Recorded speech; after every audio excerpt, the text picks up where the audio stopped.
America's Secret Destiny, presenting the evidence that America was set upon a secret course by this nation's founding fathers. A presentation of Publius Productions,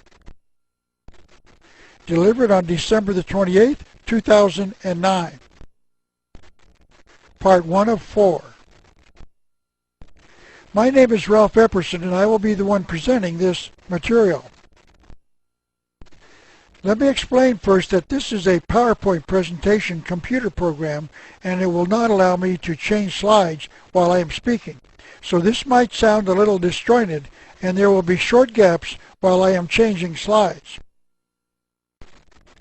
I want you to also know that I am granting you permission to make copies of all parts of this DVD, and if you agree with me, may I suggest that you make copies and give them to everyone that you think might watch them so that others may learn the truth about America's future. I would like to start with a remembrance of a fine young man I met named Willie Solis. I first met him in 1983 and was instantly impressed with his opposition to the evils of communism.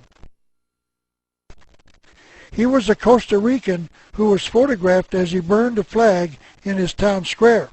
But the flag he burned was not the American flag, but the Russian flag.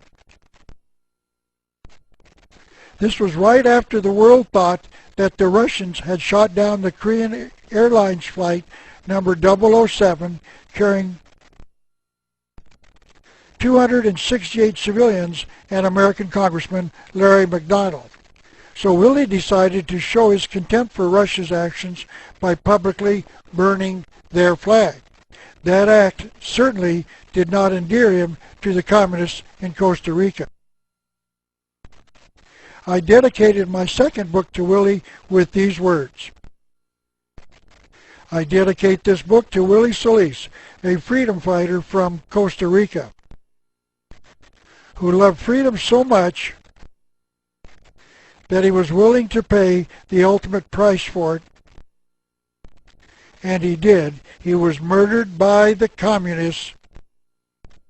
Willie Solis, 1962 to 1984, we miss you. By the way, for your information, that plane was not shot down by a Russian missile. The plane landed and the passengers and the congressman were taken captive. Our government lied to us. And I will provide more details about that episode in my DVD entitled Only the U.S. Has Nukes. I'm going to speak about America's Secret Destiny, something I first discovered in 1985 when I started studying the symbols on the back of our dollar bill. I would dare say that this speech will not be very pleasant to hear, because what I have found is very disturbing, because I have uncovered the evidence that our founding fathers were not great and noble men as we have been taught. And when I first found this, I questioned my research because I had a great deal of difficulty in accepting this premise.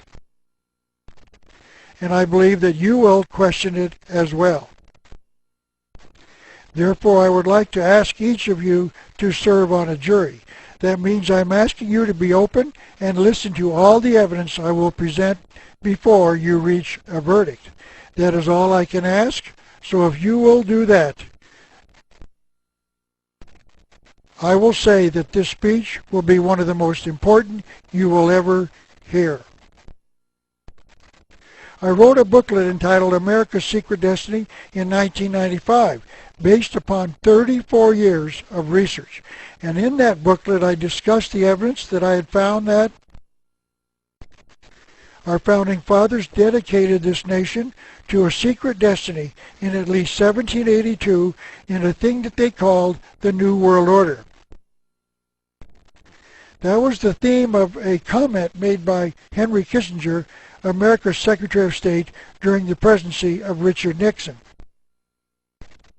He was quoted as saying that America is uniquely endowed to play a creative and decisive role in the new order which is taking form around us. So Mr. Kissinger was saying that America would lead the world into this thing called the New World Order, and he said this in 1975. And according to the Birmingham News, it wasn't until the night of September the 11th, 1990, that President George Bush the father addressed the nation and claimed that the Gulf War had forged a new world order. He said something to the effect that the Persian Gulf crisis would lead to a new world order, but he failed to explain what he meant by those words. By the way, notice that this speech was delivered on September the 11th, the date of the World Trade Center attack on 9/11. I'm certain it is just another coincidence. All of the signs that I was reading during those years indicated that the New World Order desired by this nation's founding fathers and President George Bush was scheduled to start on January the 1st, 2000. But this obviously did not occur. However, that does not mean that my research was incorrect. It means that another date has been selected and that this date has truly been kept secret from legitimate researchers such as myself. It is possible that the publishing of this booklet back in 1995 and others of my books and videos convinced the conspirators to spend their target date, because the New World Order did not start on January the 1st, 2000. And even today, in 2009, I do not know why they did not do what they had promised. I started exposing the New World Order in 1985 when I toured America on a 91-city, 31-state speaking tour with my first book,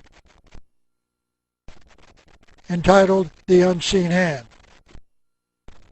The title of my speech was Secret Societies and the New World Order. Notice that this was in 1985, 5 years before George Bush mentioned the phrase in 1990. There is absolutely no way that I can prove that any of my work caused them to change their plans, but my critics cannot prove that it did not either. So you will have to decide for yourself. However, I do know that in the past, this conspiracy has altered their plans because they had been made public by some legitimate historians who found them. Let me impress upon you that these people are committed to achieving their goal, and the New World Order will occur, but at a later date. And let me add that I believe that date is very near. I first started questioning the history I had been taught in school in 1962 after a friend of mine suggested that I start reading what he called revisionist history. I told him that I was unfamiliar with that term, but that I would start reading as he suggested. My friend was introducing me to the view that holds that much of what we have been taught simply is not true, that history needs to be revised. And I had to admit that this was something that I was totally unfamiliar with. I had graduated from the University of Arizona after investing 4 years of my life in, quote, being educated, end quote. And I had to admit that I had not even been introduced to a thought that history needed to be revised. For the first time in my life, I started questioning what I had been taught. 46 years of research since then has convinced me that my friend was right. History needs to be revised. But I could not find the one book that explained the revised American history, so in 1985 I wrote the book myself. The Unseen Hand is 488 pages long and is still being purchased. It is considered by many to be the finest examination of the conspiratorial view of history ever written, and has been praised by PhDs and high school students. May I suggest that you search The Unseen Hand at Amazon.com and read 46 4- and 5-star reviews out of a total of 50 of that book. And then you can decide for yourself whether you wish to read it.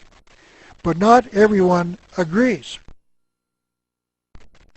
A few years ago, I received a letter from the Food and Drug Administration that I had to put the following label on each copy of this book that I sold. And this is what the label has to say.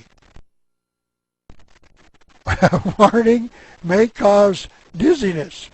Well, I believe those who like the book and not the Food and Drug Administration. So what you are about to hear will have to undo all of what you have been taught in the past about those who created this nation known as the United States of America. By the way, this is not a typographical error. The word United in the Declaration of Independence is not capitalized. It might be important now for you to know a little more about my background so that you can know why I believe we have been deceived. I have been a student of history for 46 years, and my research has shown me that there is a massive conspiracy at work in this world. And to show you how they have managed our past, I would like first to let you know a little more about my book called The Unseen Hand, an Introduction to the Conspiratorial View of History.